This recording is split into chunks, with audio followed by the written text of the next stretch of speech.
And I wrote down exactly what you said. She said, accepting wings brings with it the innate memory of how to fly.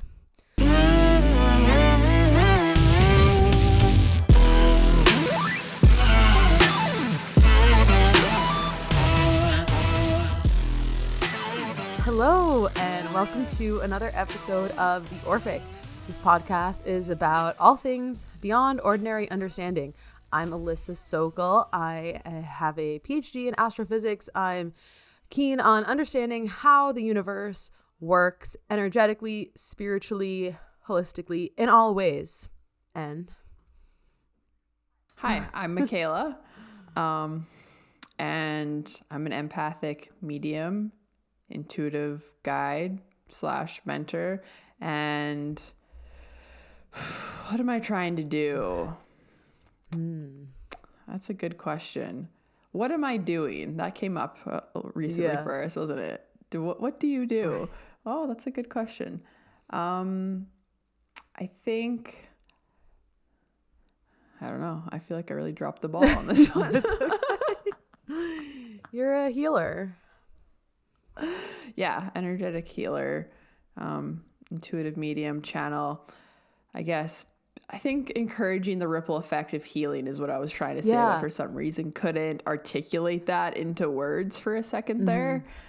You said that last time. Just to be blunt here, we're working on this intro. We're trying, I think we also said this last time. We're working on an intro. We're trying to introduce ourselves in a different way, in a concise way. We're working on it. We're tweaking. We're tweaking things. But it was the opposite of concise. Yeah, right. But you got to write to edit, as they say. But we're not writing, we're talking. But yeah, I think I like that, the ripple effect idea. I think that's good. I think it fits you. Basically, I feel like my work is, like you said, a healer, energetic healer, but the big piece of it is supporting others and healing themselves, empowering others and healing themselves, because no one can actually heal you or your energy if you don't give consent and are willing to do the work and heal yourself. So I think we're moving into a new time where it's needed for people to do the work. It's needed for people to do the inner healing. So we can heal the earth, Mother Gaia. We can heal this plane that we're on and move into better times. Yeah, and everyone needs help and guidance and support and other people to hold space for them. And, we talk about that a lot. Mentors and guides and coaches and people, they're all just here to help hold space for you along your journey. And that's what we're here for too in this podcast space, I like that too, like a ripple effect of holding space, because that's really what it is. It's like you heal your inner world so that you hold space for yourself, and through doing that, then you're able to hold space for others. And when you hold space for others, they begin to heal their inner world, and then so on, so on, so on. It really is a ripple effect. Yeah, definitely.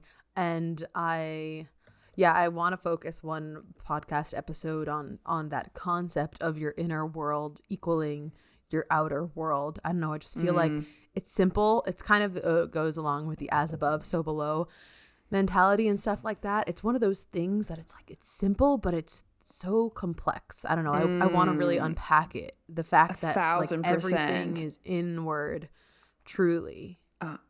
One of my one-on-one clients that I just met with, we were kind of having this conversation actually of just manifestation and how, I don't know, I feel like saying raising your frequency is kind of overused and stuff. Yeah. So I don't know if I really resonate with that, but we were just talking about how if you're trying to manifest something, and if it's up here and it's on a pedestal, and if your inner world reflects that you don't believe you can actually achieve that. On one hand, you're oh, I want this. But you still have the belief patterns, the nervous system patterns, everything that's creating so much space in between the thing. Then there's so much space, and you're not going to be able to actually align to it. Right. And then it's when you start to heal the nervous system, and heal the inner world is when you start, because that's when you start doing the reprogramming, which we did talk about in the last episode. And through the reprogramming, you align yourself to the thing. So, and that's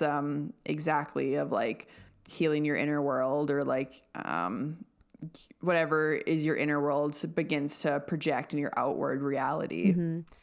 Yeah, and I feel like there's such a difference too between knowing that and hearing that and understanding it. This had come up in a past reading for me one time about, I guess I was asking some questions or something like that, and I think what the guidance was like, when you if you actually, like something about actually believing, you know, actually when you actually know, like wholeheartedly with every fiber in your being, that your inner world will give you your outer world or will create your outer world, then you live your life differently, you know. And it's just it's one of those things that we hear so often, and it's easy to be like, oh yeah, right, true, we know that, but it's a different understanding. So love that. Yeah, that would be a good episode to get into. Yeah. But that's not what we're here to talk about today, people. No, it isn't. Forget it all. No, I'm kidding. Don't forget it. That was good. It was good wisdom. But so on this episode, we are here to talk to you about horses again, part 2, except this is going to be actually kind of very different from the other horse episode. You said it was funny that I called it the horse episode on Instagram. It was funny. Speaking of that too, actually, because I told like Bryce that you were going to be a part of this, and he's like, does Alyssa even know what a horse is? Bryce, fight me. You want to fight me?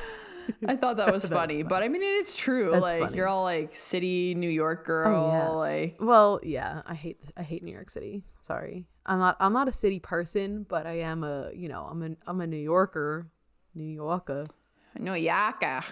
But I'm from New York. I would say I'm more familiar more with cows, because where I went to school, went to university, undergrad in upstate New York, and there's a lot of farms and stuff like that, a lot of cows. And then same thing in Massachusetts, it's like a lot of cows. I'm more familiar with the cows.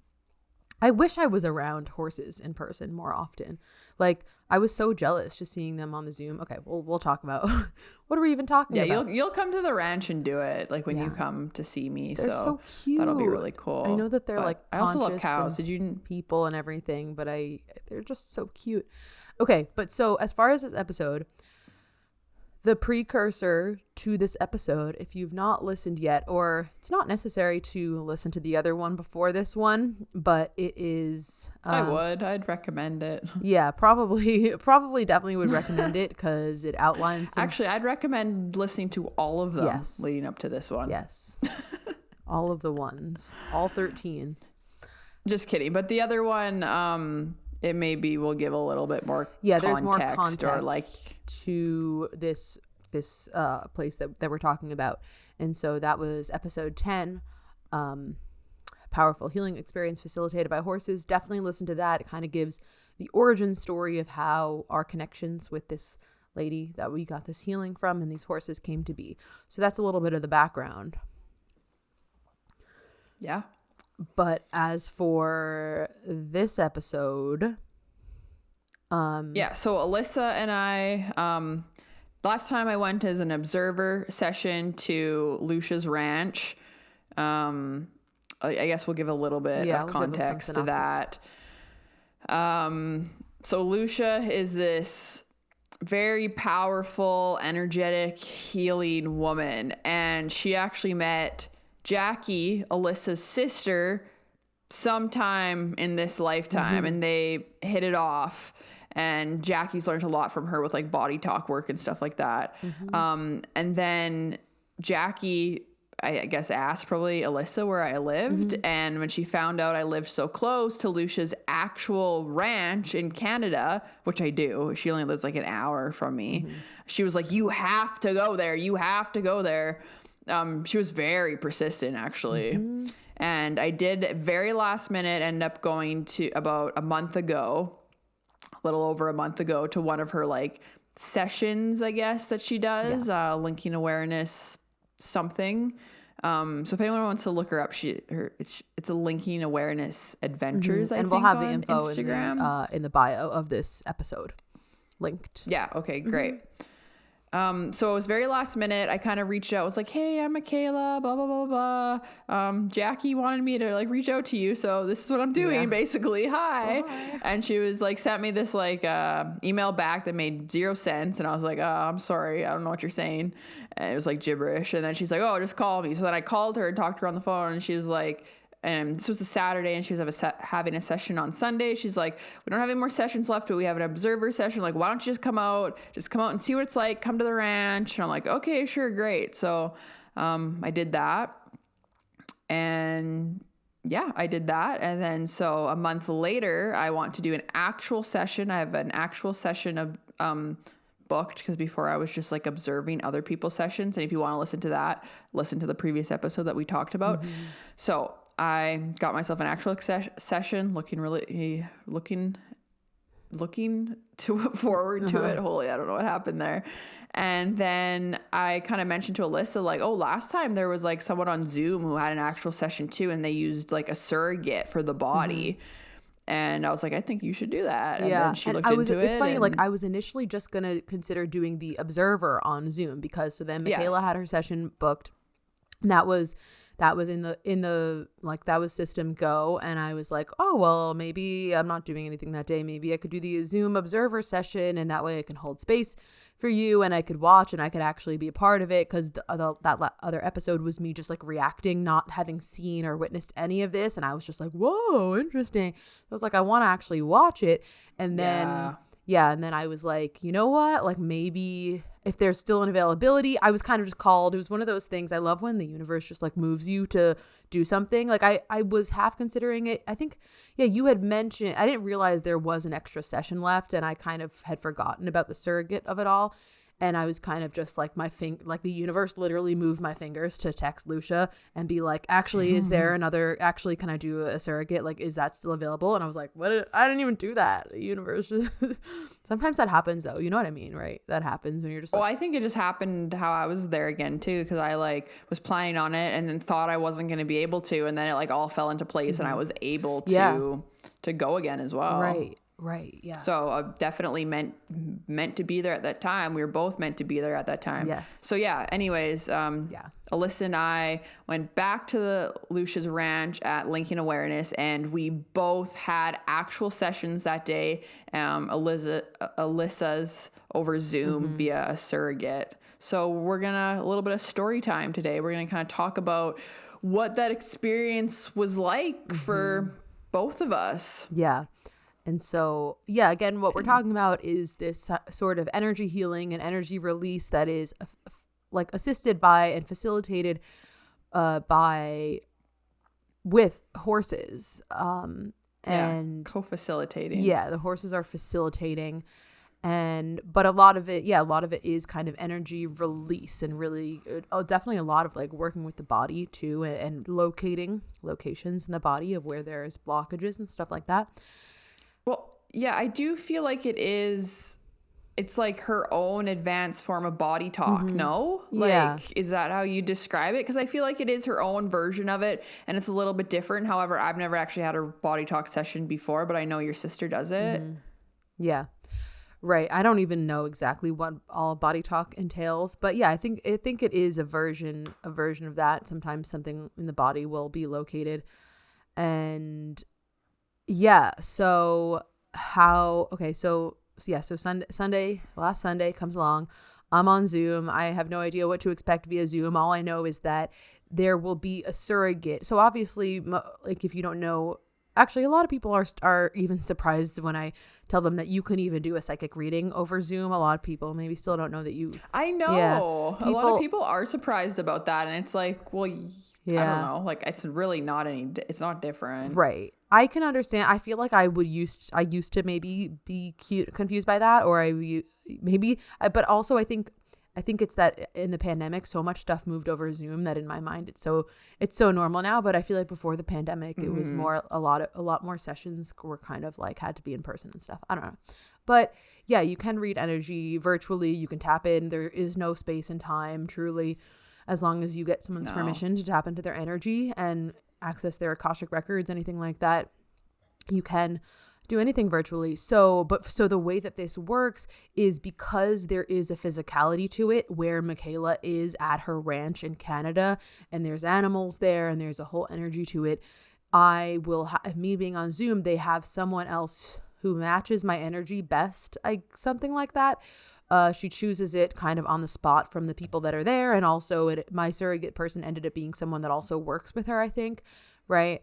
And so I think that's part of the reason why she got chosen. Like Loesje kind of just intuitively asks whoever that is, if it's Alyssa's guides or source, who would be the best option. And then they tell her. I think it makes sense that maybe they'd pick someone that has worked there before, because maybe they can hold space for being a surrogate better. I mean, I don't really know. She didn't really explain that. Right. Well, she talked to about a little, and so this surrogate person will lay on the table just like anyone that's getting a session would. And she talked in the beginning about how when you're a surrogate, even like when she's doing the readings, it's like we're all just vessels. Like in that time that surrogate was acting as a surrogate for my energy body, what Loesje was saying was like that surrogate was like, she wasn't her identity anymore. She was just purely a vessel. And she kind of had said at the end of my session, when she went back to the surrogate and asked if anything had come up for her, she said something about like, oh, like once she's back, or like whoever she is now, like just kind of really cool aspect of interchanging your identity. And it's just like, oh yeah, like it's in a way it's true. It's like our bodies are our bodies, but energy is energy. And you know, if you choose and consent to kind of like vessel your body as someone else's energy, then it's like, you know, what is identity anyway? So there was like some cool aspects of that she touched on in the beginning. Do you want to talk about like what it was like there or the beginning before I talk about my session? Then you'll talk about your session. Yeah. So got there Sunday. Another lady was there that does plant medicine therapy, I believe, and she brought some cacao for us. So that was really nice. I didn't have that last time. It wasn't as cold this time either, but she brought some cacao, and that's the first time I've ever tried cacao, and I've actually been wanting to bring that into my energy field. So that was pretty cool. So we did she gave us each a mug and poured some cacao, and we did a little ceremony, I guess, where we like invited the cacao into our heart. And I guess cacao is like a heart opener and just like stuff. That's all I know about cacao, something with the heart chakra. Yeah. And like thanked it. I know a lot of people do drink it in the mornings and do a ceremony. And I have actually felt called to that for a while. So I might have to look into that more. But yeah. And then we like drank the yummy cacao, and it was a really nice little heart space opener, little yumminess to like begin the day. And so this lady who was also there that brought the cacao, she brought this stuff called, what's it called? Oh, I keep saying ashwagandha, but that's not what it is. It's like, I wrote it down. Oh, did you write it down? Like I should have done. I listened. Sananga. Yes. Okay. There we go. Sananga. I need to do more. I had never heard of that before. Me neither. Me neither. I need to do more research on it. I've been meaning to, but every time I think of it, the name that comes is ashwagandha, which is like a herb and supplement, but that's not the ashwagandha. Is like a something like that. Root or something like that. Yeah. But anyways, this Sananga, and this is important moving into like your session. She brought it, and she's like, okay, she set up a table at the back behind where everyone was, because how it worked was there was kind of a corral in front of us. The horses came in. It was also interesting because on that day, Loesje said that the horses brought themselves in when we came, because the time before, I'm pretty sure her son went and like got them, or like put the lead around one of them and like brought them into the ring. So there's kind of like a little corral that's like sectioned off, and then everyone sits on the other side, and kind of like, you know, like a semicircle or whatever, just like around to observe. And then there's the bed or like the table or whatever in the corral that the like individual having the session is on. So then behind that, the plant medicine lady set up another table bed thing to do her sananga. And she was just like, if you just want some of this, like just come to the back and get some sananga. She's like, it really burns your eyes. If it's fine, it's really beautiful. Was it like did they put it physically in your eyes? Yeah. So I was like a little nervous. Actually, I was nervous for everything. Like The I would first be nervous too for this half of the day, I was nervous to go there and even like have a session. Like my heart was pounding. I kept like, and I could also just like feel the energy of everyone too. So I'm just like trying to move the energy like through my chakras, because it's like a lot. It's a lot of like powerful beings, powerful people, a lot of like energy, a lot of like empathic people. So yeah, I was a little bit nervous. So it was also interesting because like I knew my session was going to be after lunch, and then like I knew my session was going to be after a specific person. So that was kind of funny that's how that cool. worked out. And yours came up right away. But anyway, so this lady's like, oh yeah, if you want to try this like Sananga, I'll be back here and we can just do it like during sessions and stuff. And she's like, it burns a little bit, but like, you know, it's fine. And and what was her like okay, from what I was able to hear on the Zoom when she was describing it, it was like you have some kind of powerful sensation or visions or some kind of powerful clarity was the word that kept coming up. Oh, okay, clarity for, she said, about 10 minutes, right? Yeah, so that's what I heard. And I was like, I was feeling nervous just like you, because I don't know, I haven't experimented with that kind of any kind of something that really amplifies that amplifies your consciousness in that way. And I'm like, oh my God, if I was there, I would know that I would have to do that, because why am I going to miss out on the opportunity to partake in something so cool? But I would be scared too. That's what I felt too. I'm like, okay, so like I will be doing this today. Right, and it's gonna be scary. When I don't know, I just need to feel into like when it's the right time, I guess. And like, I don't know. Yeah. So I guess like she would ask you a question before you did it, or so she would not ask you a question. You were supposed to ask a question, and then you do it and like kind of move your your head back and forth, so it really got into your eyes. And then it burned quite a bit. Like what, it wasn't like, I don't know, like it's not, it didn't feel like you were dying or something. Like, did it feel like you kind of like squirted a lemon in your eye for a sec for a while? Maybe. I feel like a lemon would be worse. Maybe. Yeah, probably like that, or like really intense like salt water or something maybe. Yeah, okay.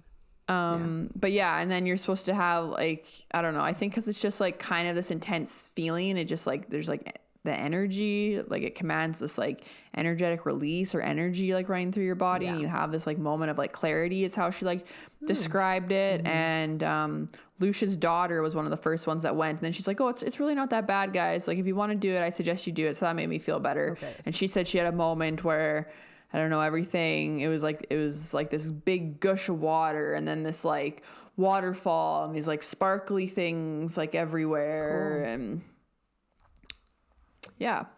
So, and that's important because the lady who was Alyssa's surrogate, so one session had just ended, and in between there, the lady who ended up being Alyssa's surrogate was on the back table getting the sananga done to her. Around the same time that Alyssa said, okay, or that Loesje said, okay, pick another name. And they pulled Alyssa's names, because they just pulled names out of a hat for the order that people went in. And then started your session and was like, okay, who's the surrogate going to be? And it was the lady who was already at the back on the table, just starting her like sananga journey. So she moved into being your surrogate as she's kind of coming into the sananga journey. So that was interesting too. And also made me less and less want to do the sananga.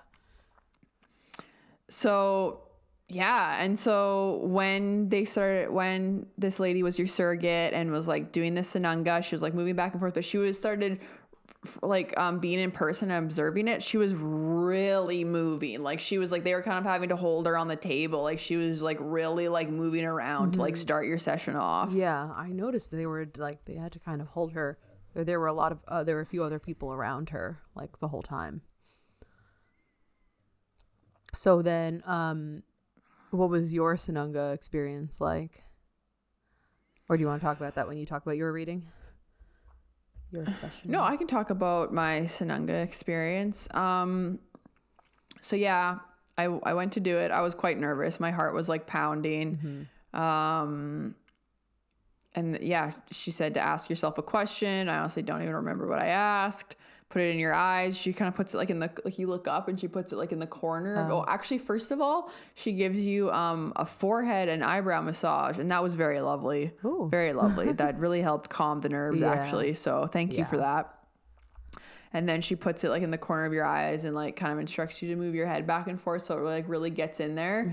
And then it like starts to burn, and it is weird because you do, like, it's not super crazy intense, but at the same time it is.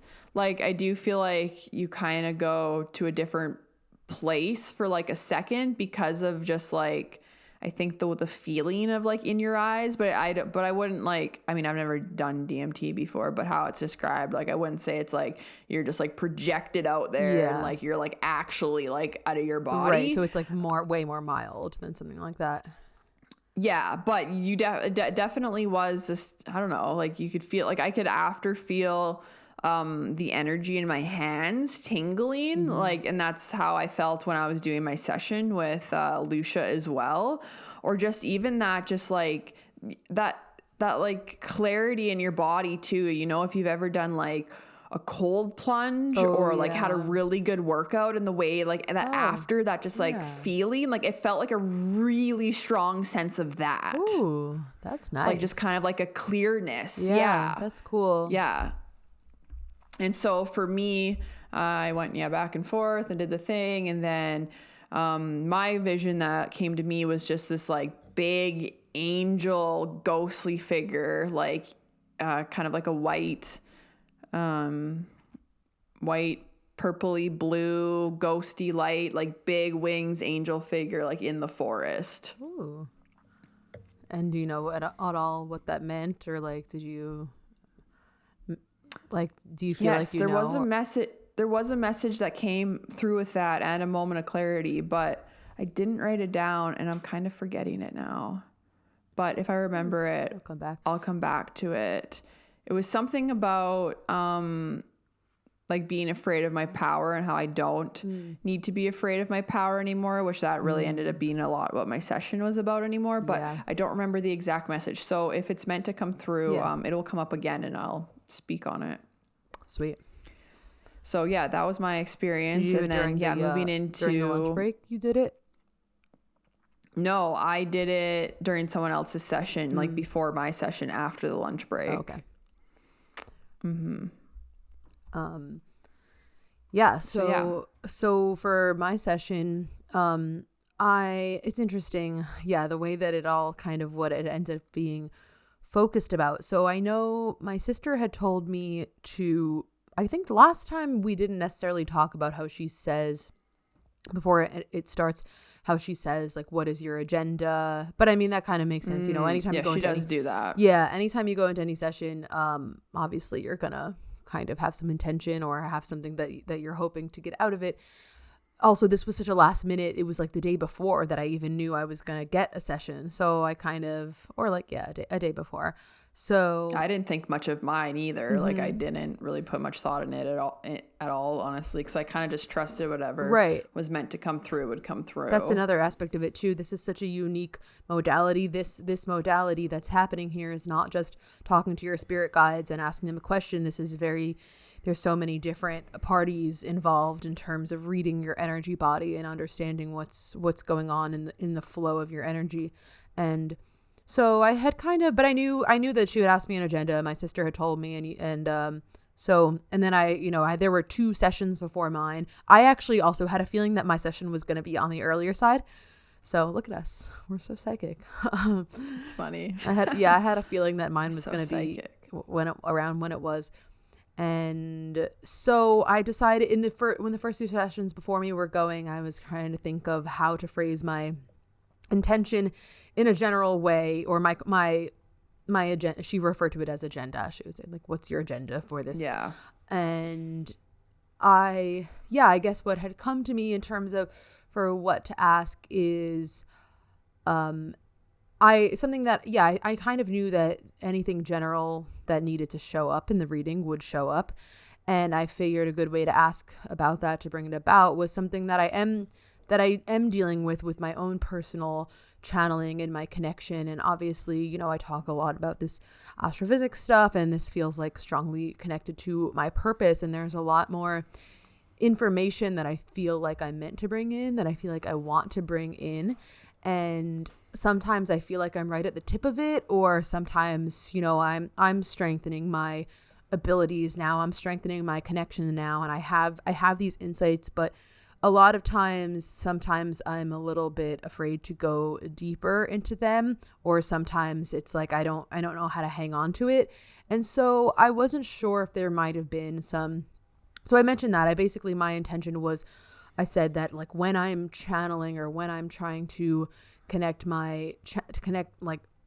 channel information, or open my channel, sometimes I feel like I can't go, it's this hesitation. I mentioned this trepidation, like I can't go deep, or sometimes I don't know how to follow it, or I feel like uncomfortable, like once I follow it a little bit. And I'm like, you know, it feels to me almost like the stagnation, like the surface level, like there's a deeper aspect that wants to be reached that I am just hesitating around. I think it's a trust. Yeah. No, I think so too. And, you know, I've been observing that in myself for a while, and sometimes I try to go a little deeper. But so that's essentially how I phrased the question. And it was interesting because it ended up kind of turning into the beginning of the session being this whole thing around her saying stuff about how, well, she asked what am I what do I mean by channeling? Like, what am I trying to channel? And I said some stuff about who are you connecting to? And who are you channeling? And, you know, when the way that I view it for myself is I don't necessarily view myself needing to connect to anything besides like source, or maybe besides the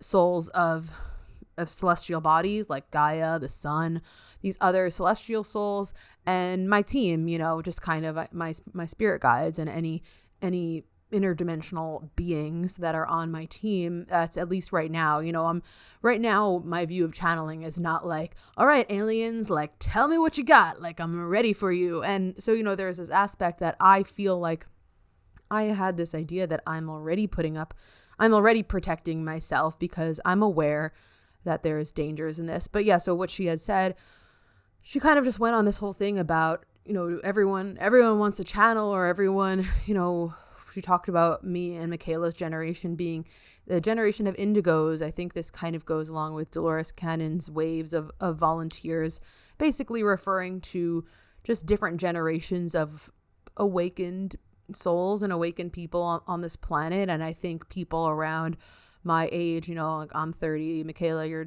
27, you just turned 27.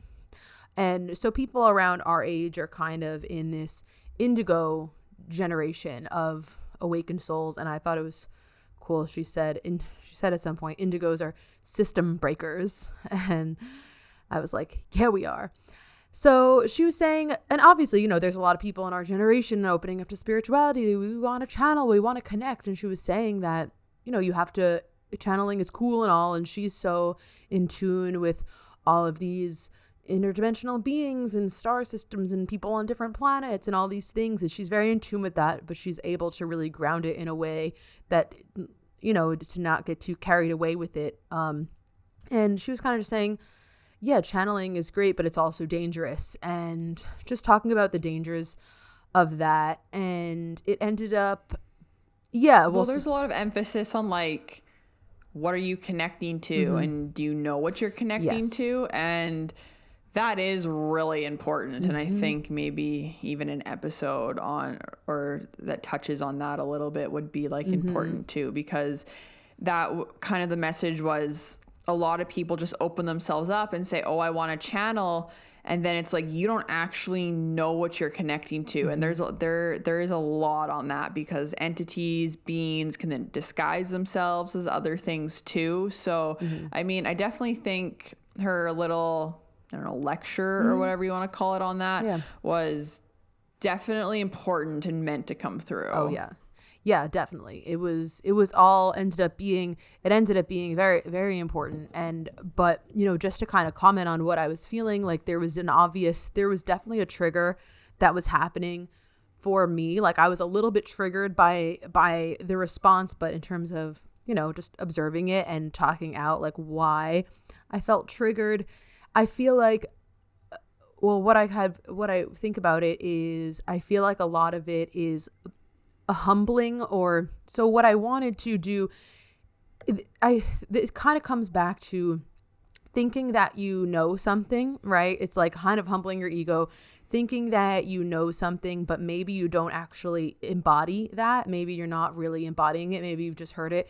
You know, I've taken in a lot of information over the years about spiritual hygiene and about setting up sacred space and about knowing like feeling unconditional love from whatever you're connecting with and everything. So it's like I have a lot of this knowledge. So I have that knowledge. So there was obviously like there was an aspect of me that wanted to be like, yeah, I know, and that wanted to defend myself, but not in the way that I thought that she was attacking me, just that this is how humans are. You know, I felt like I wanted to be like, I know that, and I wanted to defend myself and be like, I'm not dumb. I wasn't born yesterday. Like, I know what I'm doing. So there was that to observe within my mini reaction within myself. And then, so then what she said too about the channeling was kind of, while we're just on this topic of the channeling, kind of brought it back at the end to maybe reframing it. And like that word can be, sometimes maybe not the best word to use, and like that it's more about your intuition, and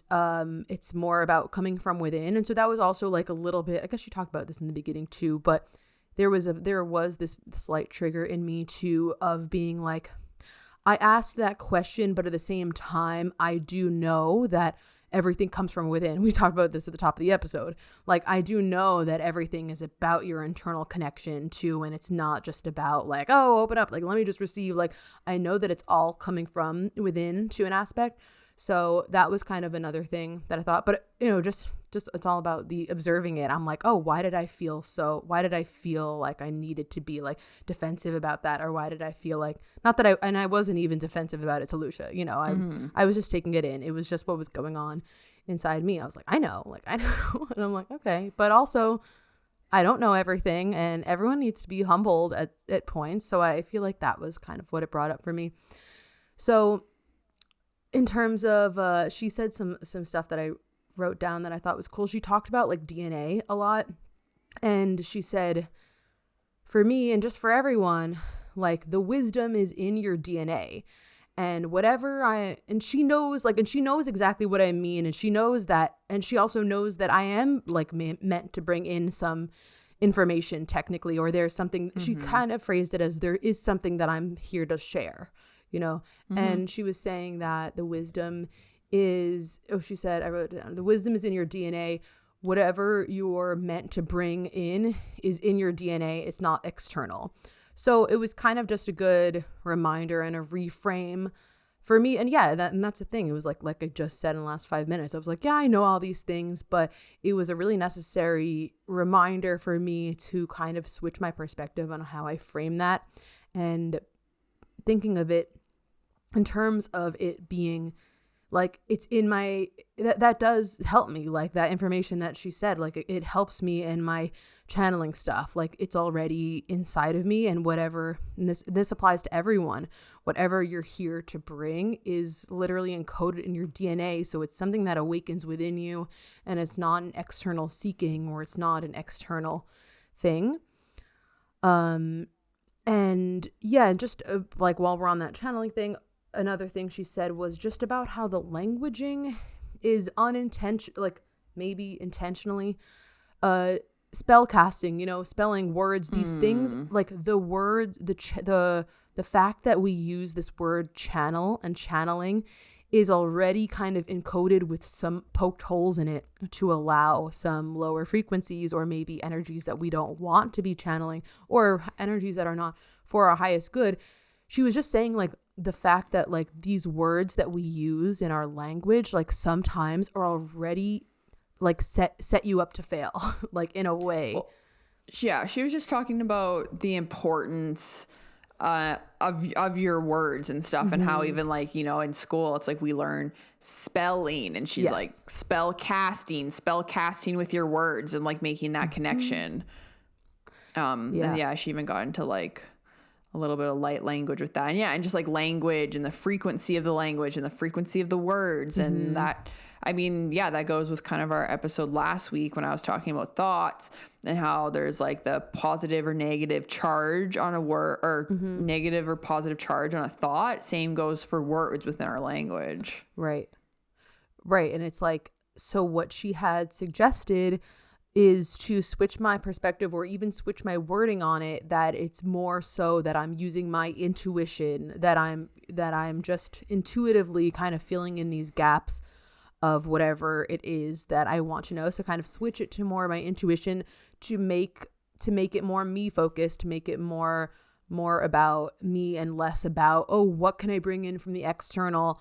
And because I think what she was kind of saying is that just that automatically, just with that mindset of like, oh, let me bring in something from the outside, when it's like, that's not even really what's happening. And just kind of feeling like, oh, I got to bring in something else, kind of might open you up to these two negative things.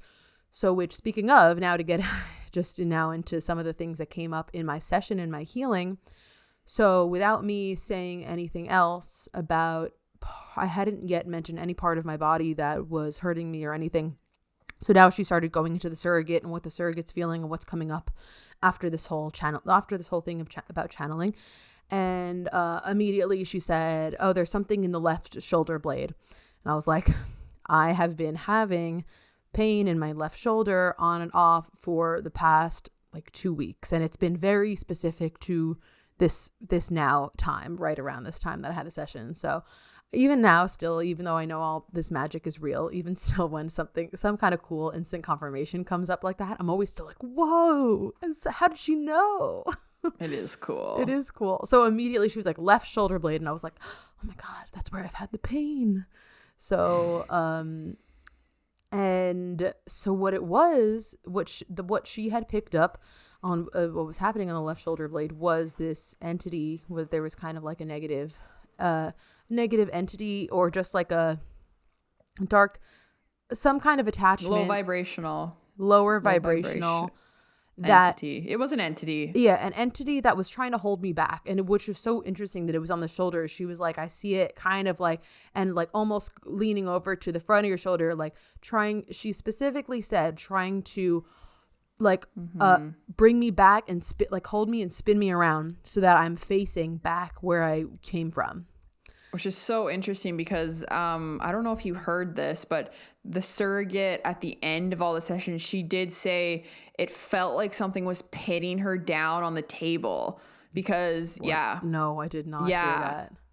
Because at the same time, like I'm in person watching and the surrogate was moving a lot, and we'll get into that more because she started to move a lot, but she was just really like moving like across the like just like everything, like it was just a lot of moving, kind of like kicking and like and like people were having to hold her down, hold her down. I mean, well, I guess not.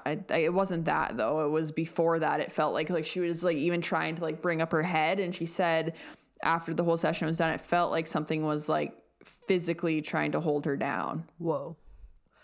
Or pin her against the table. That's crazy. Yeah, like it was crazy watching what was going on with her. And so as we're talking about this shoulder thing, she's like, okay, we're clearing it now. You know, so part of what this whole process is we're identifying something, and Loesje, in tandem with everyone and the energy there, she's clearing it. We're healing it. She says, okay, we're releasing it now. The surrogate starts crying, and like I hear her.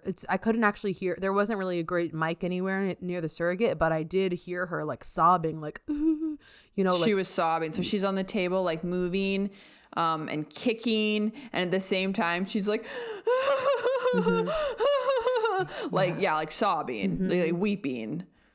And so, so Loesje's like, yep, there's the release right there. And I was like, and while I was watching this, I thought I would actually feel more in my body. I don't know if I was like supposed to. I wasn't feeling that much. I'll talk in a second. There was a part where I did get emotional towards the end, but I wasn't really feeling anything in my body. I was kind of just watching, but I was like, whoa, okay, that's crazy. So that was with the entity on my shoulder. And so the other thing that came up with the shoulder was that it's kind of this wing, this she talked about this stuff with like birds and wings, and that it's also part of some initiation for me with wings, and like it's me accepting new wings. And we talked about kind of this intuitive aspect of like, you know, how birds learn to fly and how kind of that whole thing. And I wrote down exactly what you said. She said, accepting wings brings with it the innate memory of how to fly. So wow. I thought, right, isn't that like really kind of, there's a lot to unpack there. There's kind of like deep. Wow. And so it some kind of initiation for me, and some kind of, you know, learning and feeling like I won't remember how to, but they're like accepting the wings. There is an innate memory in there, and it is an intuitive thing. And that could also kind of be for me what this is with the channeling stuff. And it's like, you know, maybe it is, this process isn't as scary and whatever I have been making it seem. It's actually more of innate, more intuitive.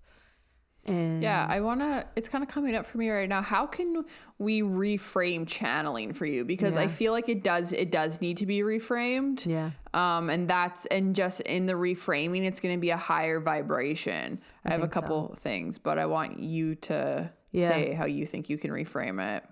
Yeah, no, totally. And I think that is also, that's exactly probably why I felt called to ask that question. Because there is a resistance there for me.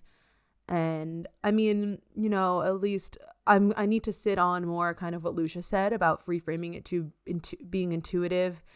And I have thought about that too, because I guess to give it an example, like, I don't know, sometimes it's, oh, there's stuff about astrology. There's more stuff about astrology that I want to channel, or I kind of see the way that my brain has been working of late is like, I'll hear some kind of spiritual modality or see something like the solar system, and I feel like I can fill in the gaps spiritually or something like that. Like I feel like I'll think about the motion of the solar system, and you know, I've never studied astrology. I only know a little bit about it, and I feel like there's a gap that like I'm able to fill. And there's no doubt that you're receiving information, but how can you reframe the word channeling? Because I'm getting right now that there needs to be a reframing of that, and like that's going to also be part of your initiation, and things are really going to speed up for you, or going to like come to you when you reframe it into a more high frequency way. Because as we talk, the word channel, it's not. It's leaving room for other things, and it's not as high vibrational. Okay, yeah. What's coming to me right now too is it's the trust thing, and so actually, so this is what I was gonna say. Like, if I to take that scenario and to reframe it for myself, and kind of go with what you had said, and it's trust, and it's about intuition. If I take that, you know, maybe the fear aspect or the lower vibration version of my trepidation with channeling would be like, oh, I don't know, like, where is that information to fill the gap like coming from? Like, oh, I don't know, and then I just doubt. On the flip side, I could say like, well, what do you think it is, Alyssa? Like, well, what do you think? You know, kind of that thing where you like actually test your intuition and your trust in yourself, where it's like, well, what do you think it is? You know, if you're asking someone a question and ask them like, oh, interpret this dream for me. It's kind of like how, I don't know if the dreams are coming to mind for some reason right now, like how you are the best interpreter of your dreams. Like, what do you think your dream meant? And like your guess is, or your intuitive guess is probably right. So that's like just what I've been thinking about in the last week around this, as thinking about what Loesje said with the intuition. I'm kind of like, okay, well, so it's the channeling, it's, you know, it's not coming from out there. The channeling is an intuition. So it's like, what can you use as a different word though? Like what, how can you, so you don't say channel anymore? Like what can you say? Like, that's what I'm trying to ask you. Like, let's reframe it. Like now, like what is it? I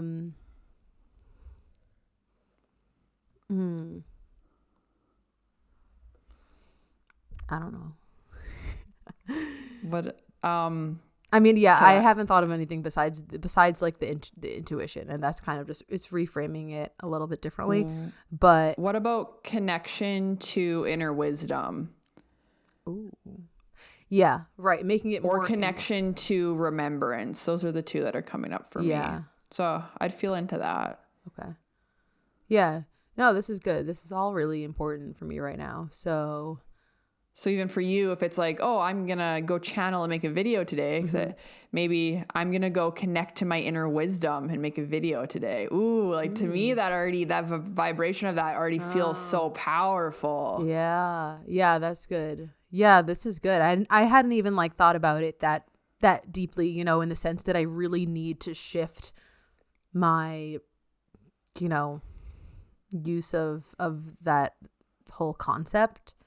Yeah, I think that's why it came through, and that's why you asked the question with the specific word. Yeah. And I mean, it is to help you, I guess, right? Yeah. It's like it's pushing you forward. It's like, come on. Oh, definitely. Yeah. There was, and yeah, it was funny because then when we spoke on the phone after, like, I remember, you know, we spoke on the phone right after the whole day, and I was like, I don't know, like, I feel like I didn't mean to phrase the question that way, because that was my like trigger kind of moving, like circling through me, being like, I didn't really mean that. Like, I know, you know, being like, well, I know that this, like, I know, like, I didn't really mean to phrase like that. And then you were kind of like, but you did mean, you said something like, but I mean, you meant what you asked, like, you did mean it. And I was like, yeah, you're right.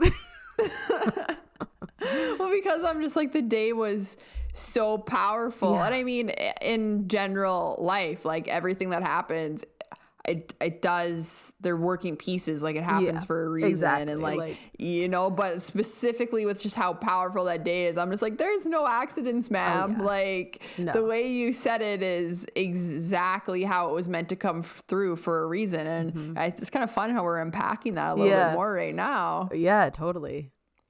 No, it's cool. It's good. It's good because it feels like it's going to unlock me to another level. So yeah, that's good. We'll report updates on how the reframe of the channeling is going for me. Perfect. So I wanted to mention one thing about the entity stuff that I spoke to my sister Jackie on the phone about the next day. Because did she say where the entity came from? No. She said just it was there. Well, okay. She said that there was a leak, that our podcast container had a leak in it that left room for negative energies or like whatever to potentially enter. So I'm not sure if it was that, and yeah, I'm right. I'm not really sure the origin of it, but so actually this is kind of what I'm getting to. So my sister Jackie, she does similar modalities to everything that was happening on this day, and she does her own energy healing stuff. And she says that, you know, she sometimes when she talks to her clients about entities, to reframe it in a way that doesn't incite fear. You know, like that doesn't incite fear in me. The fact that I like, I did want to bring that up. Yeah, right. We have to mention it. Like a lot of people could have fear around entities. There's a lot of entities all around. There's entities are very common. They're on people, like kind of can be kind of often, and maybe like certain parts of the body. I don't know. You know, sometimes not for a long period of time. Sometimes for a long period of time. It doesn't incite. I don't know if you're making me feel better. I know, right? It doesn't incite. You're like, they're everywhere. They're everywhere.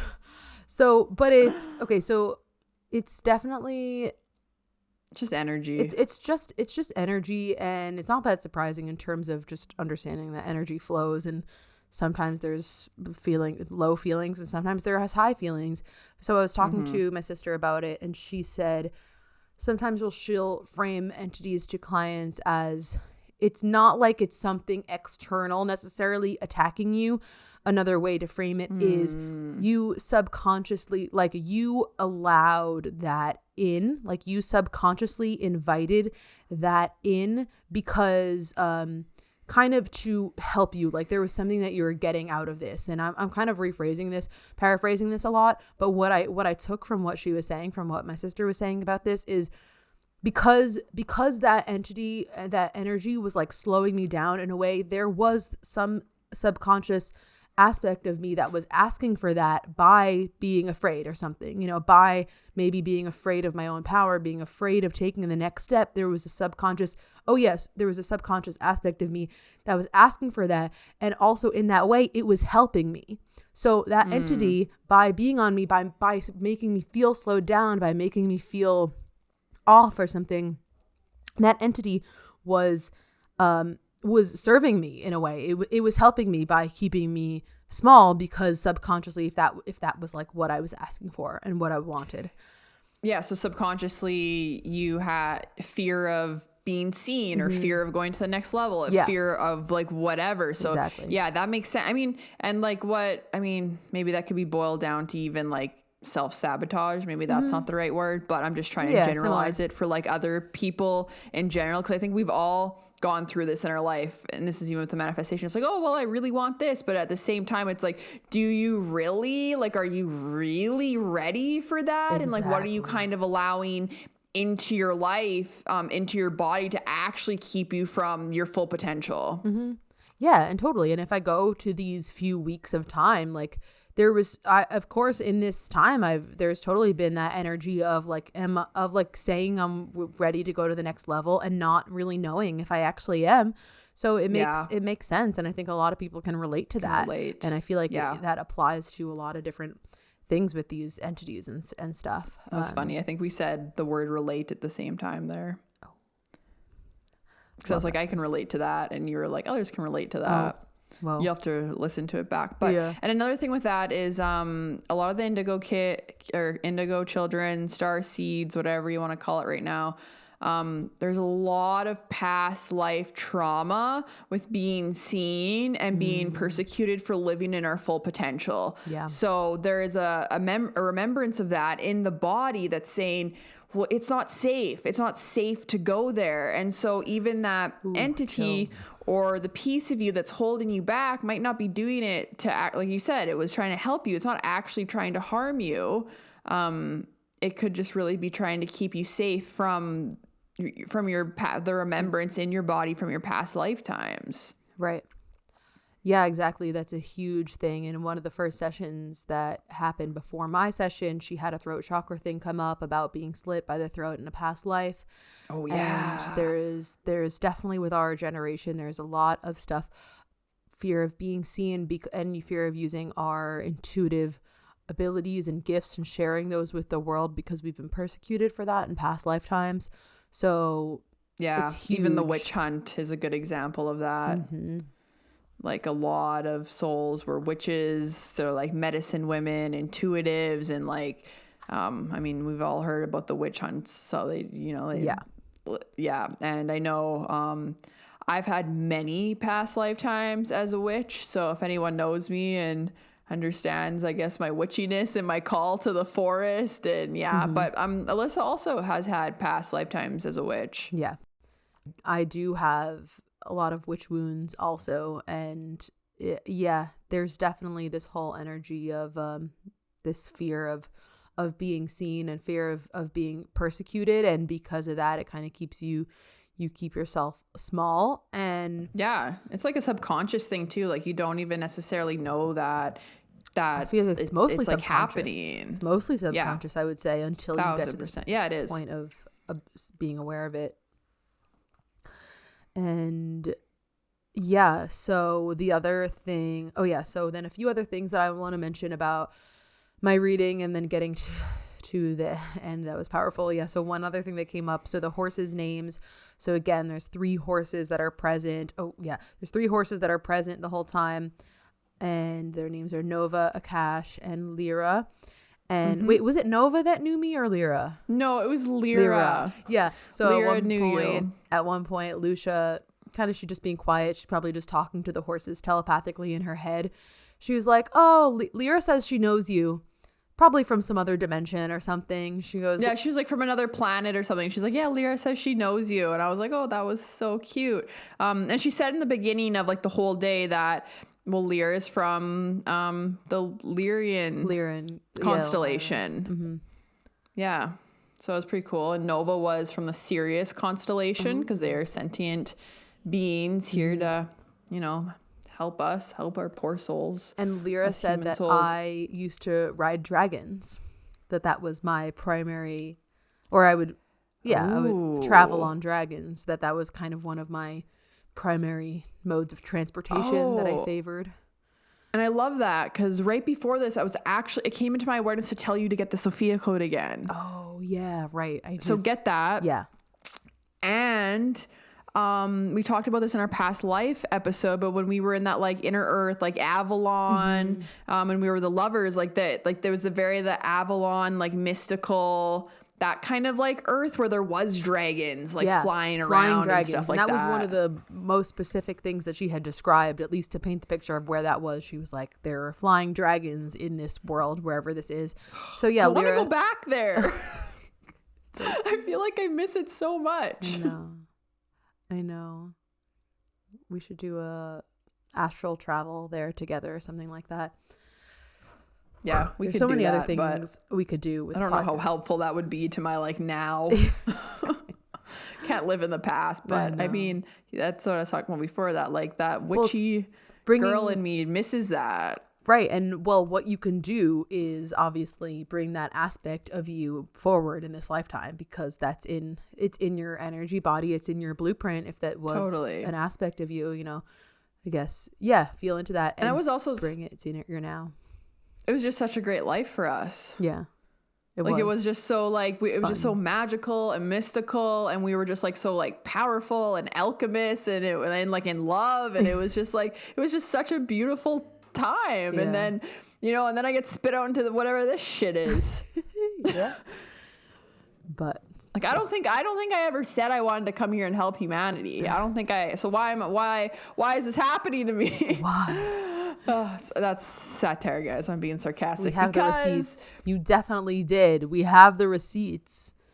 There's probably a guide that's coming through right now. It's like, hey, right here, actually, you signed your soul contract, bitch. It's called a soul contract. Yeah, and that's happened in my session too with Loesje. I was like, I'm here to serve. I want to serve. So figuring that out. Let's finish yours first. Yeah.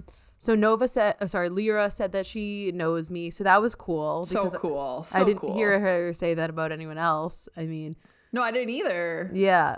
So sorry. I got a connection on the horse side. So that was really cool. And and then Loesje went on this whole thing about dragons and about how how a lot more dragons are coming up out of the ley lines of inner earth and through these portals through earth. And you know, as I'm re-listening to this on the replay back, I'm like, wow, you really got to be at a certain level of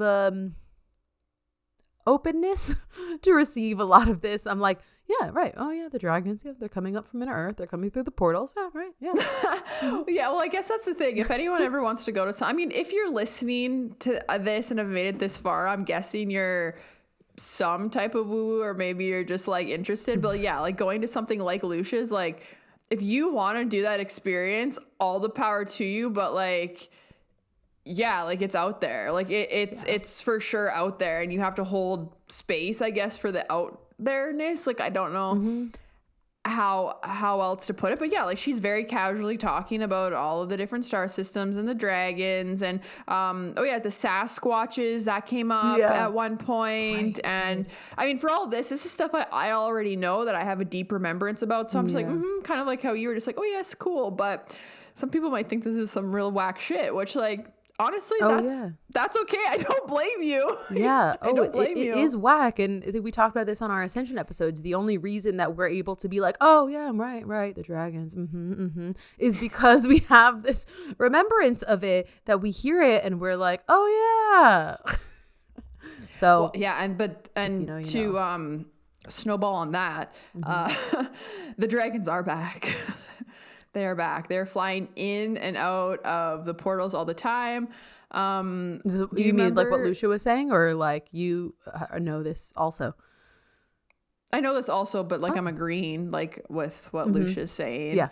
Their presence is here, and it's that's why I'm telling you to read the Sophia code. Oh, okay. So, Sophia code related. Yes. Yes, big time. But I'm specifically thinking about, do you ever remember when I told you last year I had a meditation where like a little dragon popped into my awareness? No, I don't remember that.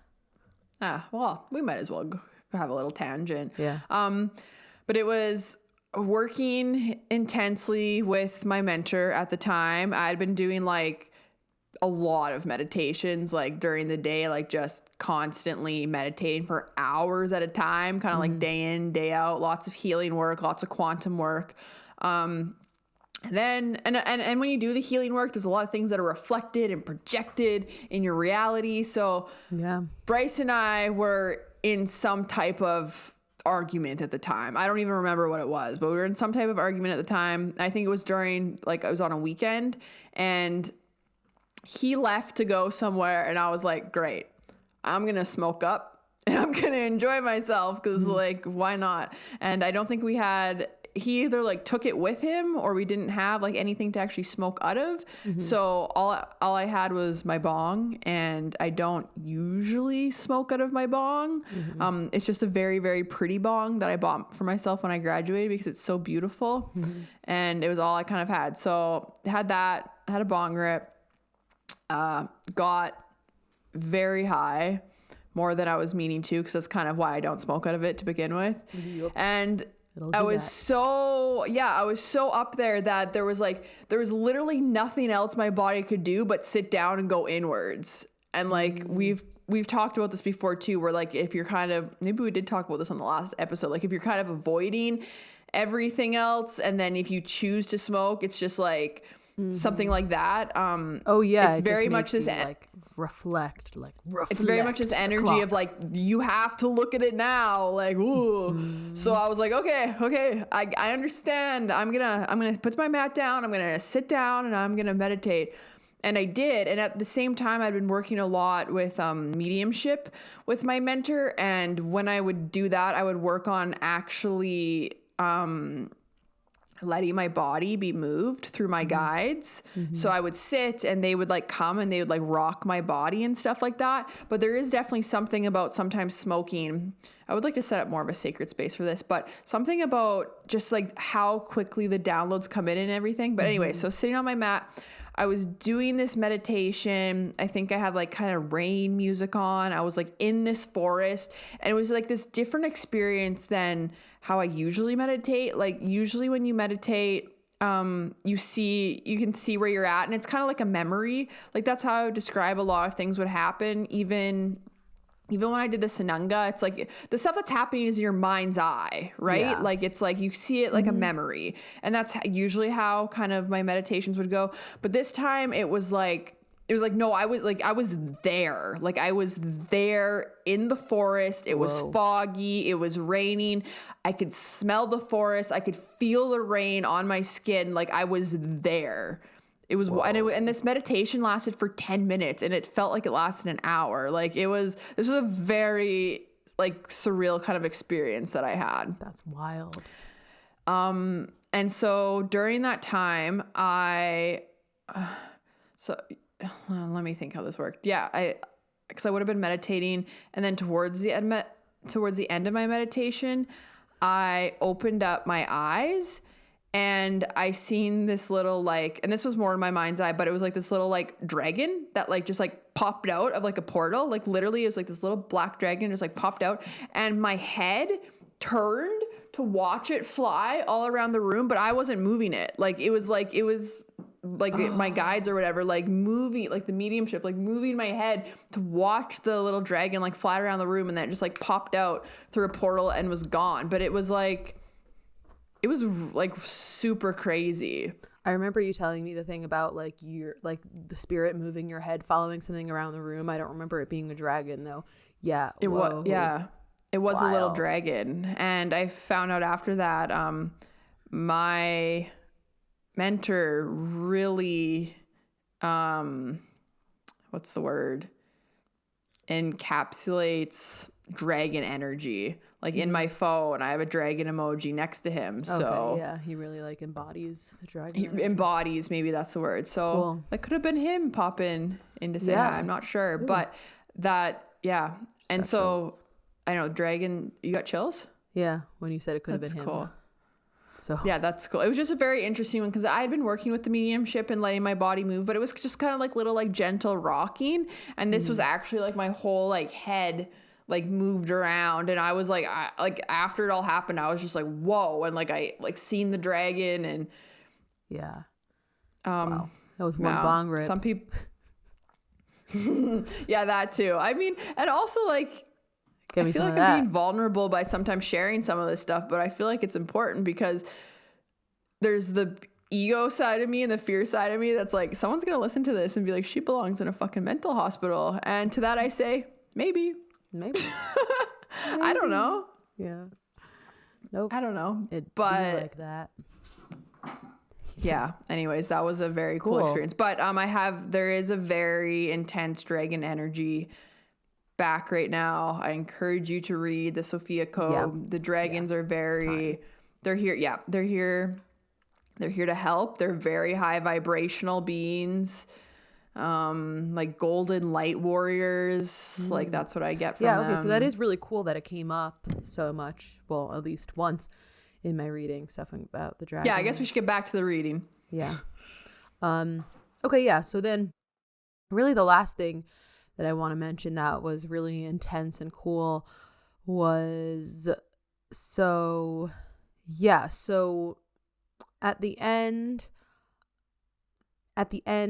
because there's a surrogate that is doing this for me energetically and moving this, she said something how at the end she goes up to the surrogate person and asks if there's anything that came up for them and kind of does like a clearing for anything that was for them. So she walks over to the surrogate, and so I actually didn't happen to record this part for some reason. Divine reasoning, whatever. So I kind of wish I could rewatch it to fully know exactly what happened. But anyway, she goes over to the surrogate and she starts kind of asking her about some experience or something. And it was something something with a surrogate and some like retreat or some ayahuasca retreat or some plant medicine ceremony or something. And was it? I don't know if it was plant medicine. Maybe it was. I thought it was just it was a teacher she had in Mexico. Oh yeah, in Mexico. Because maybe like in my mind when she said in Mexico, my mind went to like spiritual retreat plant medicine thing. But maybe that's an important thing to bring up too, though, about your session. Yeah, actually, that was another thing. So something with a teacher in Mexico, and right before. So what I remember, at least, which is good that I remember this part, like kind of right before, after she starts saying this thing, she says, Alyssa, I feel like, Alyssa, this could be about you too with your PhD program. So she says that whatever is kind of clearing is with this. And so she starts talking about something with the energy of masters holding their students back for fear that they will transcend them. Yes. Ooh. I like wrote down that sentence because it was so powerful. So I was able to write that down. Masters holding their students back for fear that they will transcend them. And I'm getting chills now. And so what happened was, I forget how much they talked it out, but anyway, it was this whole clearing that's happening. My surrogate on the table starts like, you were there in person. I was only able to see and hear so little on Zoom. From what I saw on Zoom, the surrogate starts shaking her whole body, like shaking, convulsing, everything. It was like an exorcism. Yeah. It was wild. I've never seen anything like it. It was, I didn't know, should I look at it? Should I look away? Right. That was the funniest thing. That was the funniest part for me being on Zoom. So I'm looking on Zoom. This person's laying on a table, bed, whatever you would call it, like behind this semicircle of people sitting in like on camp style chairs and everything. And so everyone's in a semicircle. And so it's just so weird for me. She's like convulsing on the table. Half of you guys are like kind of just casual and just like looking forward and not really looking at her. A lot of people were like looking forward, but I was like, I'm watching this. Yeah, like I was like, right. And then I look at the people looking forward and I'm like observing. I'm like, okay, they're still not watching, but I'm going to watch. Yeah. I saw you like turn around, like other people like were turning around, but it was just like, I was like, what's happening? And I was like, oh my God, just watching this from Zoom being like, so she starts convulsing and Loesje is like physically like, okay, not like physically, but she makes these gestures, right? Like around her heart that she's pulling something out of her. Mm-hmm. So she's like pulling it out.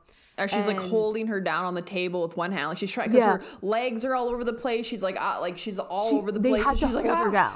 And she's screaming. Yeah, like, I didn't hear the screaming. And like just like going, like just screaming. Like it was wild. It was wild. And so I didn't hear the screaming from Zoom, but she was screaming. Apparently she had to be held down so that she didn't fall off the table.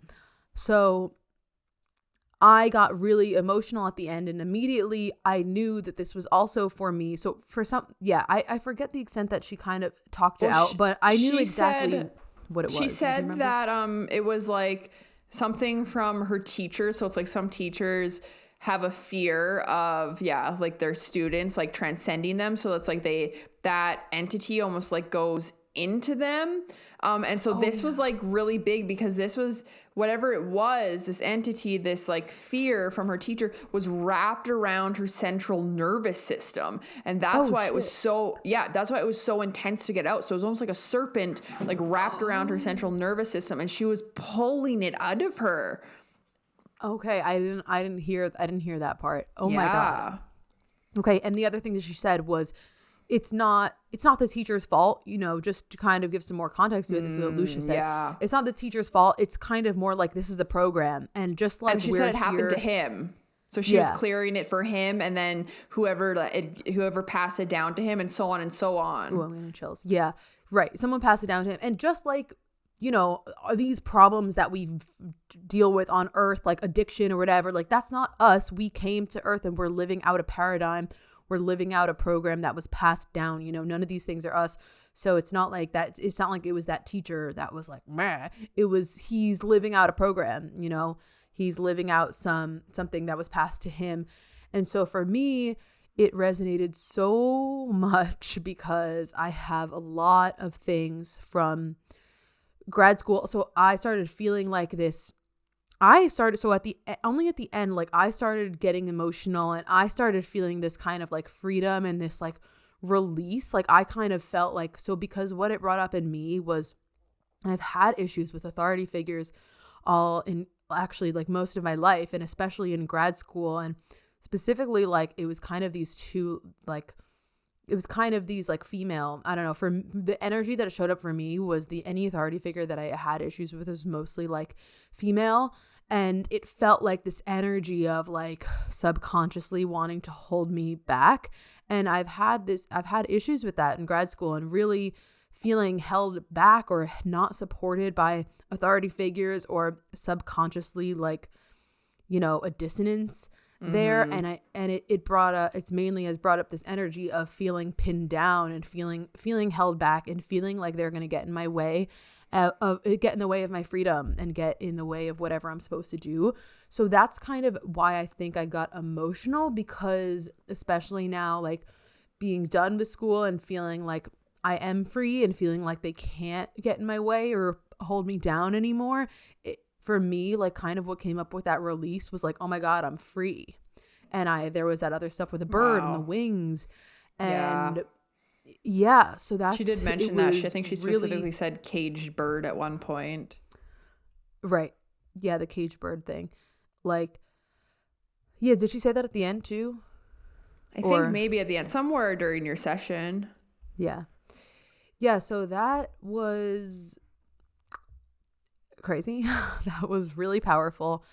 And yeah, just I feel like that's the best way to say it. I think it's also a relatable energy, and it's so interesting, of course, that the surrogate had this, it meant one thing to her and it meant a different thing to me, but I knew exactly what it meant, and Loesje even knew that it was for me too, and she said it. She didn't go into the specifics for me, but I knew what it was, and the way that the surrogate was chosen, that it had to be me. All of these things were divinely orchestrated to be released in that time. So that was really cool.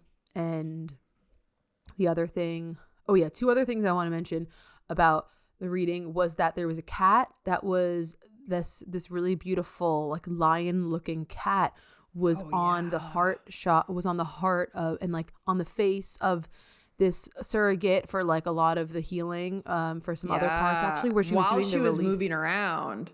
and like freaking out. It was like sitting like right on her chest, and it was like even putting its like paws like on her cheeks and on her face, like so gently. It was like so cute. It was this cute, amazingly beautiful cat. It was like right there. It was like Loesje said something about the heart space and about how the cat was sitting heart to heart with her. And then you sent me a picture of the cat close up. I'm gonna show a picture of the cat. Yeah. So then when you sent me the picture of the cat later that evening or the next day or something, I almost started to cry. Like, yeah. And that was really cool. Just like looking at the cat, because like that cat helped my healing and assisted my energy release. Just like looking at the cat made me emotional. Zion. His name's Zion. Oh yeah. And his name's Zion. And there was a lot of other stuff that came up with his lion energy. And the cat looks like a lion, and yeah. Well, it's like we need to look this up. We should have looked this up before last episode, but maybe we'll try to look it up for our next episode. But she was talking about the white lions returning to Earth, because that's supposed to be like an omen and like a sign that I don't know a ton about, but I want to look it up because I guess it has been happening, or the return of like the white animals. Yeah, and she talked about it last time I was there too. It came up. So there is something about this like white lion, like interesting. It's got like, that's got to be, I don't know, but they were I guess the white lions were brought here by maybe Sirius or another star system. Yeah, there's something with that.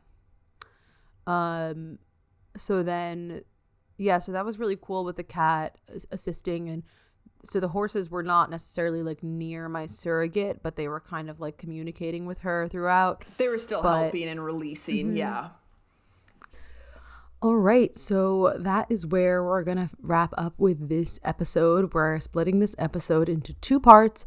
So the next part next week will be a bit more about Mikayla's session on this day at the ranch. So definitely stay tuned for that. Some very different, kind of very powerful messages came through in her session. So thank you for being here. Please don't forget to follow at the Orphic Podcast on Instagram, TikTok. My Instagram is at interdimensional.astrophysics. Mikayla's is at Mariposa Moonchild. And please also don't forget to give us a rating, review, subscribe wherever you are listening, and also find us on YouTube at the Orphic Podcast. Every episode is also on video and out every Friday. So thank you. Bye.